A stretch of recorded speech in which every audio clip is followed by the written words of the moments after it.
Muito bem, meus amigos, vamos seguir os nossos trabalhos de hoje, trazendo mais um top 5 aqui no canal.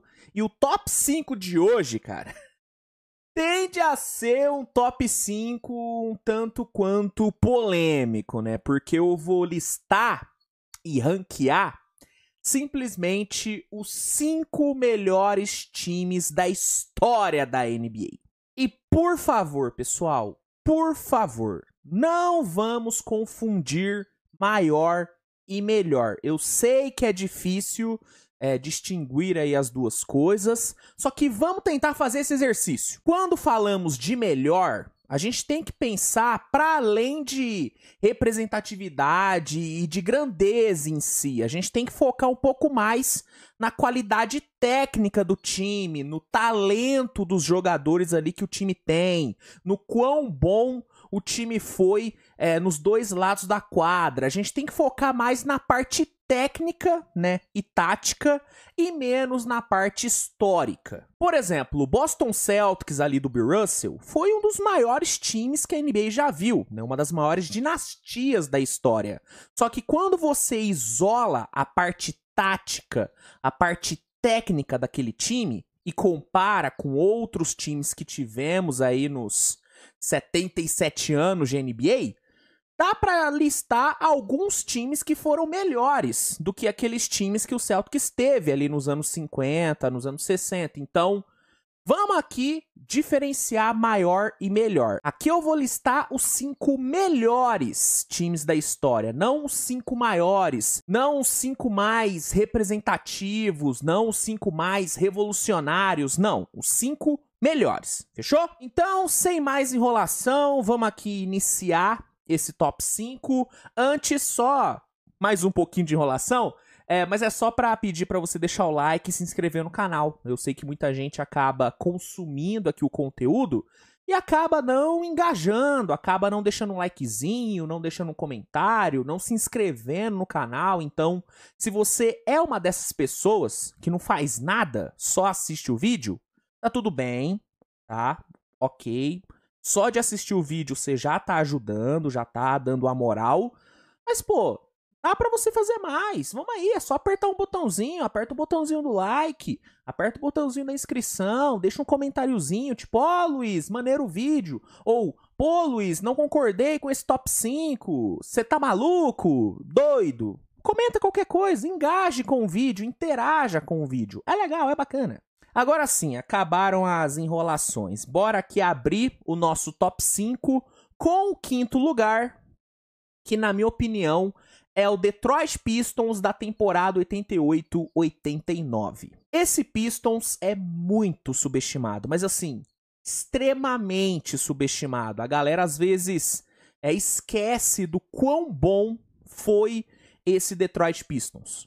Defensivamente, era um time quase impecável, né? Tinha ali o Bill Laimbeer, o John Salley e o Dennis Rodman, que eram responsáveis por trancar e dominar o garrafão, e eles faziam isso com uma maestria impressionante. Tinha ali Joey Dumars e Isaiah Thomas para cuidar ali do perímetro, para trancar o perímetro. Eram dois excelentes defensores.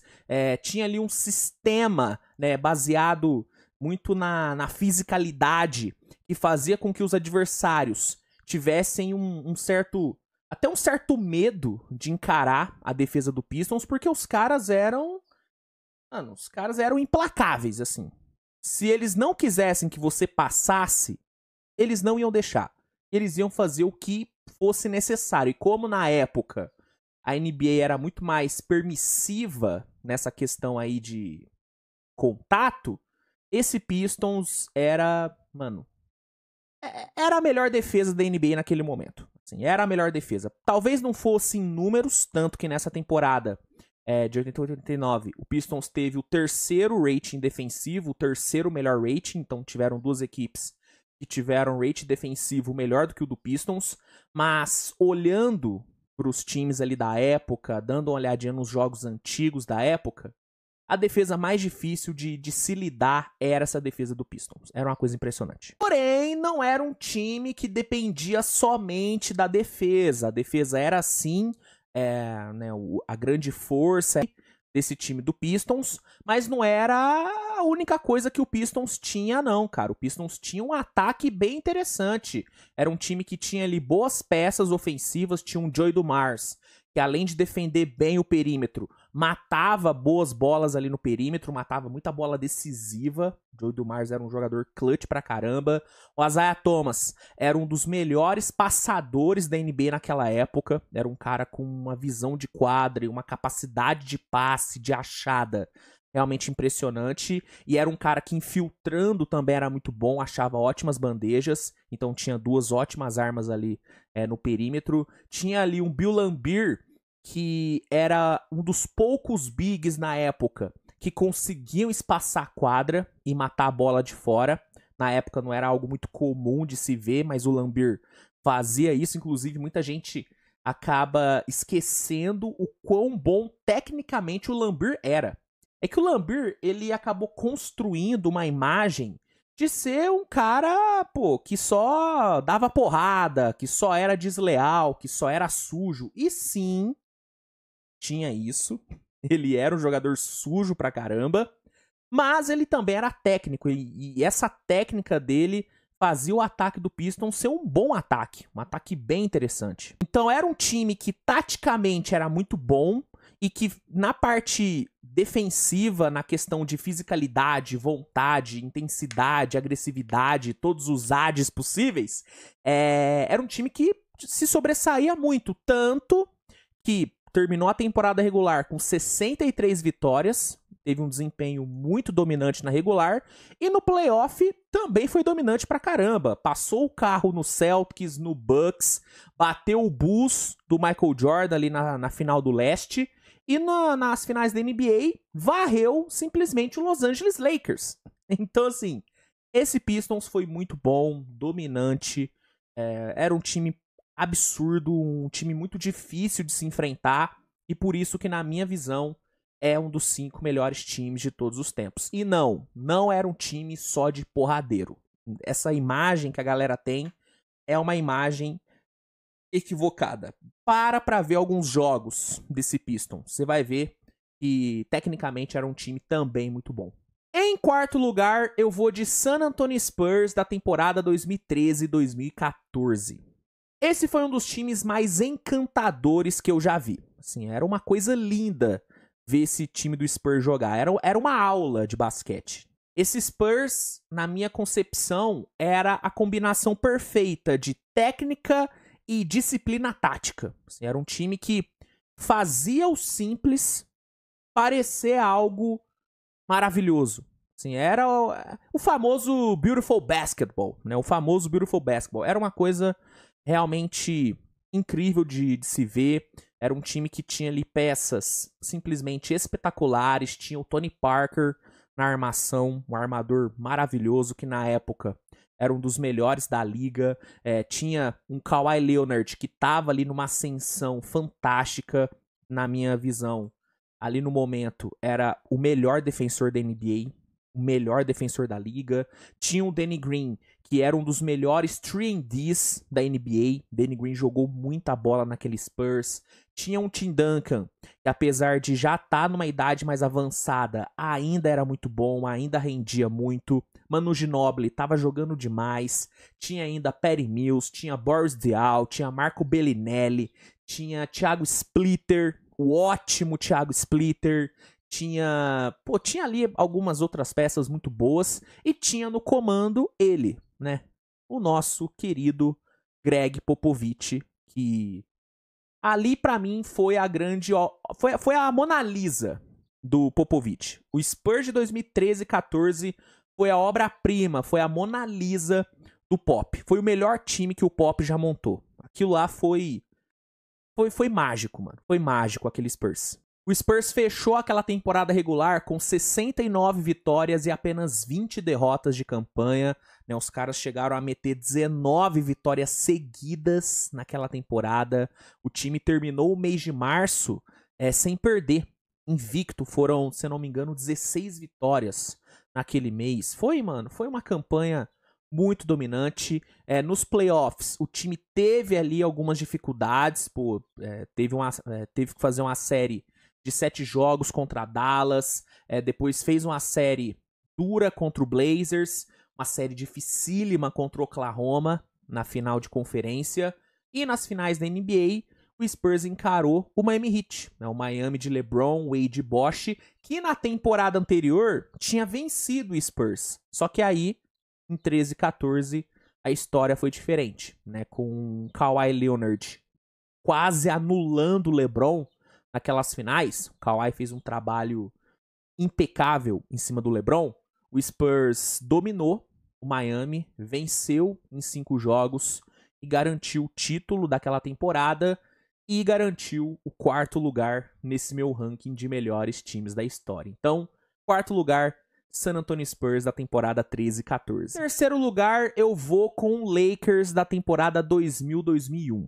Esse time, pra mim, define perfeitamente o que é ser dominante numa quadra de basquete. Com Shaq e Kobe comandando ali o show e tendo ali excelentes coadjuvantes como Derek Fisher, como Rick Fox, Horace Grant, Ron Harper e Robert Horry, esse Lakers fechou aquela temporada regular com 56 vitórias. A duplinha, né, Shaq e Kobe, teve uma temporada bizarra. Assim, o Shaq meteu 28,7 pontos de média com 12,7 rebotes e 2,7 bloqueios, uma coisa impressionante. E o Kobe, que estava numa ascensão surreal, meteu 28,5 pontos de média, cara. Assim, os dois jogaram muito, o mundo do basquete já enxergava os dois como uma das melhores duplas de todos os tempos. Assim, o que os dois estavam fazendo naquela época era uma coisa que encantava e, ao mesmo tempo, assustava a NBA, porque todo mundo olhava para os dois e não fazia ideia de como parar a dupla. E aí, mano, assim, os caras dominaram, o Lakers passeou na regular, 56 vitórias, não terminou como seed 1 do Oeste, se não me engano o Spurs foi seed 1 daquela temporada, mas assim, Lakers muito tranquilo, e no playoff os caras porraram todo mundo. Dominaram Blazers, dominaram Kings, dominaram Spurs, e nas finais, encarando o Philadelphia 76ers de Allen Iverson, o Lakers meteu um sonoro 4-1, perdeu só um jogo, que foi aquele jogo onde o Iverson fez chover, né, uma das grandes performances individuais da história da NBA. O Iverson fez um jogo absurdo, mas tirando aquela derrota, o Lakers não teve dificuldades, tanto que aquela foi a única derrota que o Lakers sofreu naquele playoff inteiro. Foram 15 vitórias e só uma derrota naquele playoff. Foi realmente uma dominância. Esse Lakers foi surrealmente dominante. Era um time que tinha tudo. Tinha uma força dominante no garrafão, uma força da natureza ali, e nas finais meteu 33 pontos de média com 3,4 bloqueios. O que o Shaq jogou naquelas finais foi sacanagem. Tinha um Kobe que já era uma estrela da liga e que todo mundo já via como o próximo rosto da NBA, um treinador que para muitos é o melhor treinador de todos os tempos, nosso querido Phil Jackson, o homem dos anéis, e tinha um elenco de apoio sensacional, cara, não faltava nada naquele Lakers, não faltava nada. A única coisa que faltou naquele Lakers foi química, né? Foi uma, não química, mas foi uma relação melhor entre as duas principais estrelas do time. Eu acho que se Kobe e Shaq se dessem melhor fora das quadras, esse time poderia ter sido ainda mais dominante. Essa dinastia Lakers, ali dos anos 2000, poderia ter durado ainda mais tempo. Mas rendeu o que tinha que render, né? Deu o que tinha que dar. 3 títulos seguidos. E pra mim, esse Lakers de 2000 e 2001 foi o melhor Lakers daquela época. E pra mim foi o terceiro melhor time de todos os tempos. Vamos lá então, hein? Indo agora pro segundo colocado.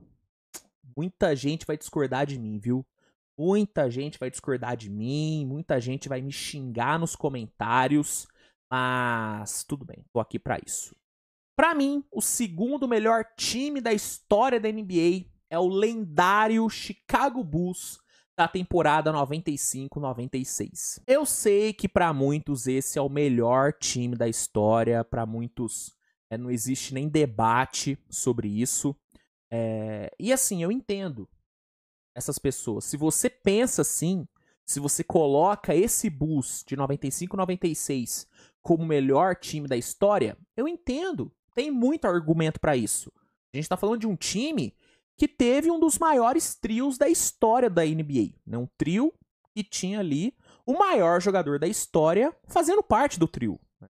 Falando, obviamente, do trio Jordan, Pippen e Rodman. Esse é um dos maiores trios da história da liga, um dos maiores trios da história do basquete. E para além dos três, tinha ainda um Ron Harper, que era muito bom, um John Salley, que era muito bom, um Steve Kerr, um Tony Kukoc. Era um time bom pra caramba, era um elenco muito bom. Tinha no comando Phil Jackson, esse que pra mim foi o grande time que o Phil Jackson montou, assim como o Spurs de 13 e 14 foi a obra-prima do Popovich, na minha visão. O Bulls de 95-96 foi a grande obra-prima do Phil Jackson. Foi a Mona Lisa do Phil Jackson. Esse time realmente foi absurdo. E naquela temporada, esse Bulls colecionou recordes. Eu separei só alguns aqui para passar para vocês. Esse Bulls, ele teve o recorde de melhor desempenho fora de casa na história da NBA, 33 vitórias e 8 derrotas. Teve o recorde de melhor começo em uma temporada, 41-3. 41-3 começou a temporada. O de melhor começo de temporada jogando em casa, foram 37 vitórias seguidas em casa naquela temporada.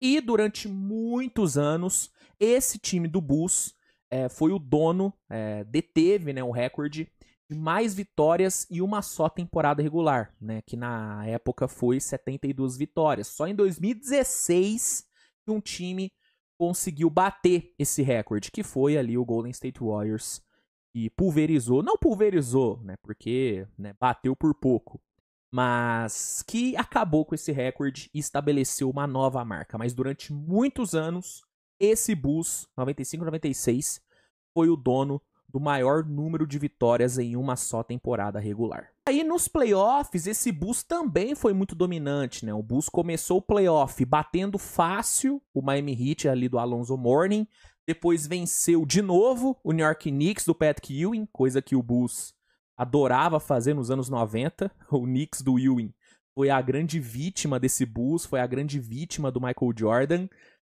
E nas finais de conferência, bateu ali o Orlando Magic do Shaquille O'Neal, e bateu fácil. Varridinha, sem massagem, com direito a um jogo de 45 pontos do Jordan ali no Game 4. E aí, nas finais da NBA, encarando o Seattle Supersonics, o Bulls teve ali uma certa dificuldade, o Supersonics fez jogo duro, fez uma série dura, mas no fim, deu Bulls.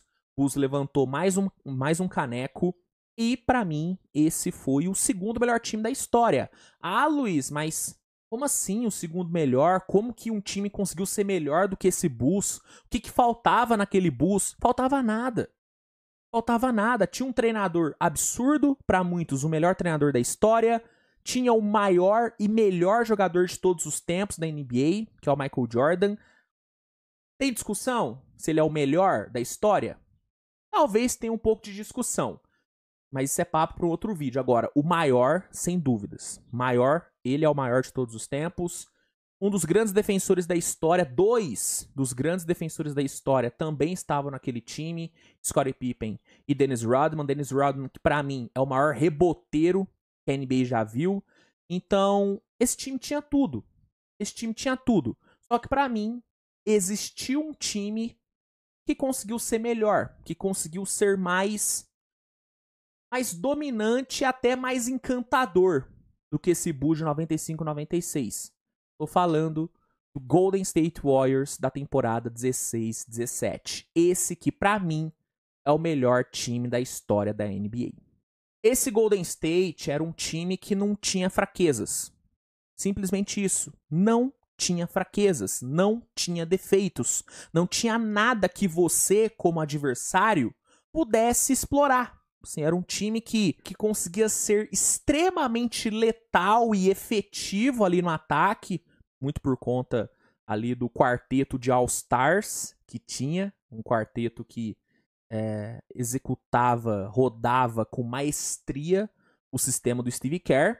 Só que além de ser letal e imparável no ataque, era um time que na defesa era tão incrível quanto. Tanto que esse Golden State fechou aquela temporada regular com o melhor rating ofensivo da liga. Se não me engano, é até hoje o maior rating ofensivo de um time e uma só temporada da NBA na história.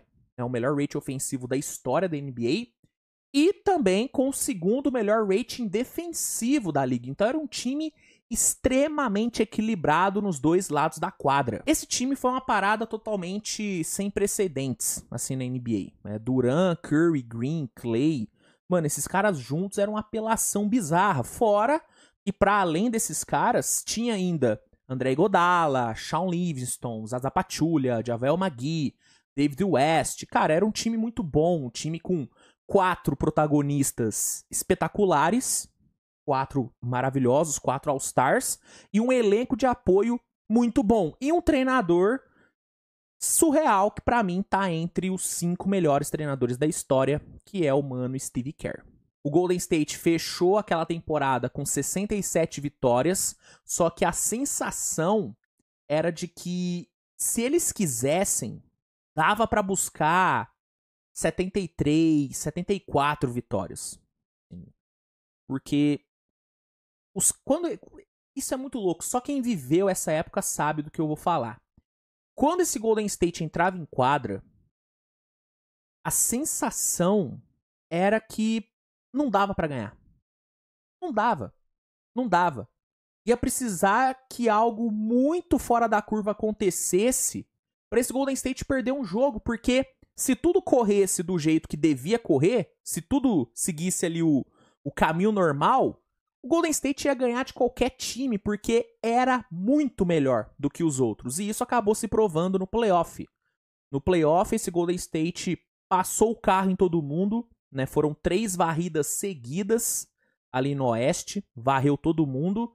E nas finais, enfrentando o Cleveland Cavaliers, que era o atual campeão, e que tinha ali um Curry e um LeBron assim, jogando fino do fino, o Warriors não tomou conhecimento. Apesar de ter tido ali 1 ou 2 joguinhos um pouco difíceis, no geral o Golden State dominou o Cavaliers, meteu-lhe um 4-1 e estabeleceu um novo recorde em playoffs, né? Até aquela temporada, o Lakers de 2000-2001 era dono do melhor recorde em um playoff, né? 15-1, 15 vitórias e uma derrota no playoff de 2000-2001. Única derrota contra o Philadelphia ali nas finais.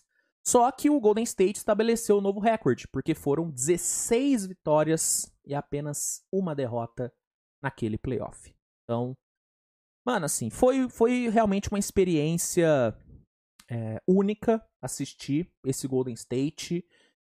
Pra mim foi a maior força que eu já vi numa quadra de basquete. Como eu disse, era um time que você via e não enxergava defeitos, não enxergava uma forma de ganhar. Era um time que não tinha brecha, não te dava brecha pra sonhar com a vitória. E pra mim é o melhor time da história da NBA. É o maior time? Não, não é o maior, porque aí outras coisas têm que ser levadas em consideração. Mas em termos de capacidade ali, técnica, capacidade de dominância nos dois lados da quadra, pra mim esse Golden State é o melhor da história. É o melhor da história. Né? Até porque, diferente de outros times que apareceram aqui nesse vídeo, esse Golden State tinha uma arma que os outros não possuíam, né? Que é a bola de 3. E simplesmente 3 dos melhores arremessadores da história estavam naquele time. Curry, o maior arremessador da história. Klay Thompson, um dos maiores. E o Durant, também um dos maiores arremessadores que o basquete já teve. Então, eu acho que... E óbvio que isso nunca vai conseguir ser provado, mas pra mim, nenhum time conseguiria vencer esse Golden State numa série de 7 jogos. Nenhum. Nenhum. Enfim. Essa é a minha opinião, esse é meu top 5, né, melhores times da história. Concorda, discorda? O comentário tá aí pra isso. Se gostou, deixa o like, se inscreve no canal. E é isso, gente. Nos vemos mais tarde com mais conteúdo. Grande abraço e tchau.